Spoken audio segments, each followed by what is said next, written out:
Hi hello నమస్తే అందరికీ అందరూ బాగున్నారండి. నేనైతే మన విజయవాడ కనకదుర్గమ్మ టెంపుల్కి అయితే వెళ్ళాను కదండి. కార్తీక పౌర్ణమి రోజు అయితే అమ్మవారి దగ్గర అయితే కృష్ణా నదిలో నేనైతే కొంచెం కుంకుమ పసుపు పువ్వులన్నీ అయితే వేసి ఇంకా నేనైతే అమ్మవారికి దీపం వెలిగించానండి. ఆ రోజు అయితే చాలా బాగా అనిపించిందండి. అసలు నేను అనుకోని ప్రయాణం వెళ్ళాను, అమ్మవారిని అయితే దర్శించుకున్నాను. 3 సార్లు అయితే వెళ్ళానండి అమ్మవారు.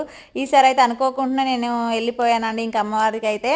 ఎందుకంటే వెళ్తానని కూడా అస్సలు ఎక్స్పెక్ట్ చేయలేదు నేను. అలా అయితే అమ్మ నన్ను రప్పించుకుందండి. ఈ ఫుల్ వీడియోలో అయితే ఉంటుంది చూడండి. ప్రతి ఏం చేశాను, విజయవాడలో ఎలా దర్శనం చేసుకున్నాను, ఎలా వెళ్ళాను, ఎందుకు వెళ్ళాను అన్నీ అయితే ఫుల్ వీడియోలో ఉంటుందండి. షార్ట్ వీడియో కింద లింక్ ఇస్తాను, ప్రతి ఒక్కరు చూడండి, చిన్న కామెంట్ చేయండి.